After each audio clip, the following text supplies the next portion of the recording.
Fala pessoal, sejam todos bem-vindos a mais um vídeo aqui do BNS Futebol. O seguinte dia de análise de Santos e Coritiba para vocês. Bora lá para análise após a derrota do Santos por 7-1 e também a derrota do Coritiba jogando em casa para o Palmeiras por 2-0. Vamos ao seguinte, primeiro, separar o joio do trigo da análise para a gente tirar essa primeira impressão atual das duas equipes e partir para a análise desse jogo. Tá? Santos jogou fora de casa, o Coritiba jogou como mandante na última rodada. São situações inversas a partir desse momento. Tá? Outra coisa, tanto o Inter quanto o Palmeiras são adversários que a gente chama do pote 1, ou seja, adversários com mais posse da bola, adversários que gostam de pressionar. Já Santos e Coritiba têm um modelo de jogo muito mais próximo entre si. São adversários ou são equipes que não pressionam a marcação, que não trocam muitas vezes passes, tentam acelerar mais o jogo do que necessariamente manter a posse da bola. Ou seja, a gente está falando de dois cenários, seja por estilo ou por mando, diferentes do que aconteceu na última rodada. Então não adianta a gente pegar o Santos 7-1 e achar que vai ser 7-1 toda a rodada para o adversário. Não adianta a gente olhar para o Coritiba, achar que ele fez um jogo, por exemplo, positivo contra uma equipe ou um pouco mais negativo contra outra e será da mesma forma ao longo de todas as rodadas. A gente vai ter que ir nível a nível, parte por parte. Tá? Se a gente for por estilo, ou seja, o Santos jogando contra equipes que não ficam tanto com essa posse da bola e o Coritiba tentando jogar contra equipes parecidas com o Santos também, que não ficam tanto com a posse, nesse cenário você tem um estilo 46-39 e uma ligeira vantagem para o Santos. Iago, mas tomou 7, cara. Você tem que entender isso. Eu entendo. Mas qual é o grande ponto? Nesse cenário, o Coritiba também vai mal. As duas notas são ruins de estilo. Seja o Santos ou o Coritiba. Nos dois cenários, quem é pior é o Coritiba. Então, se você pegar a tabela, você vai ver que tem uma diferença boa de pontos entre uma equipe e outra. Então, é justamente nesses aspectos que você vai construir a diferença entre equipes no campeonato, e por isso que é um confronto, né? A gente está olhando a tabela como um todo. Quando você vai para o mando de campo, a distância aumenta.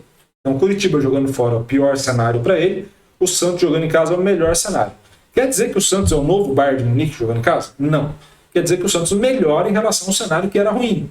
Você tem um cenário para o estilo ali que pega casa e fora, ou seja, fica na meiuca, e você tem um cenário onde é o teu primordial, é o cenário onde você tende a conquistar alguns pontos ali na disputa para fugir do rebaixamento, seja para uma equipe ou para outra. Tá? Então vamos agora entender como tende a funcionar o jogo pelo mando. Tá? Vamos primeiro, passe e progressão. Passe e progressão são favoráveis ao Coritiba. Então o que você tende a ver? Passes longos de ambas as equipes, tá? Não são passes curtinhos, são passes mais longos, mas o Coritiba com passe até não só mais longo, mas um pouquinho mais de vezes. É o famoso 50-50 de posse de bola, com 55-45 a depender da fase do jogo. Não tende a ser muito diferente disso. Tá?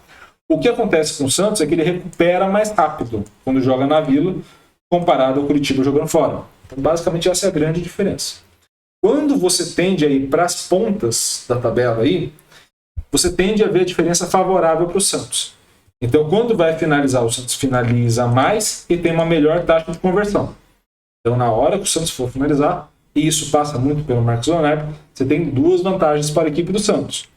Na hora que for proteger as ações, ou seja, sofrer a finalização, o Santos bloqueia melhor e o João Paulo defende melhor o gol. Você tem esses cenários olhando este macro aí do jogo, este ponto específico.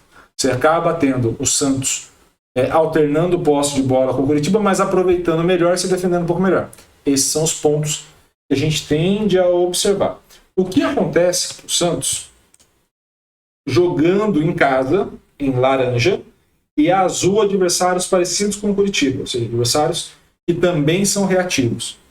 O Santos passa a ter mais ou menos a mesma velocidade de recuperação, tá? Então, nos dois cenários, a mesma velocidade de recuperação, que gera mais ou menos a mesma posse e o mesmo tanto de progressão. O Santos não tende a modificar o estilo de jogo. O que acontece é, se o adversário meu está um pouco mais fechado do que o de costume, eu acabo tendo dificuldade em encontrar o momento certo da finalização, então cai um pouco, apesar de não cair a taxa de conversão, que também não é muito alta.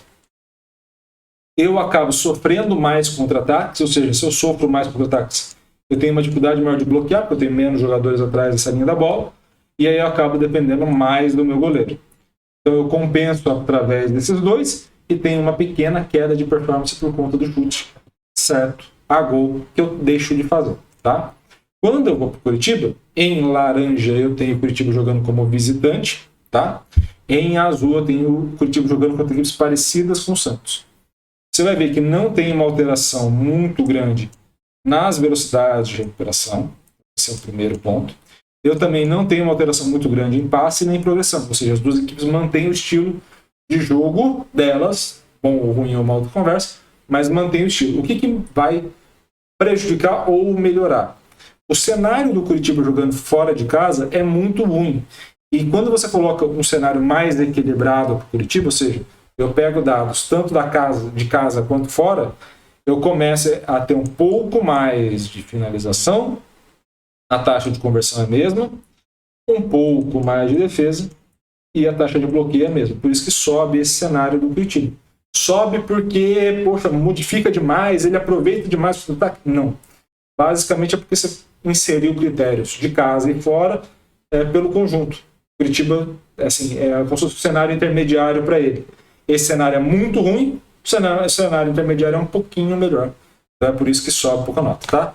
Vantagem desse confronto tende a ser do Santos. O que pode impactar o conjunto como um todo do jogo é justamente a história prévia. Então, assim, pela análise, a gente não leva em consideração, ou pelo menos não está nesse conjunto, o 7-1.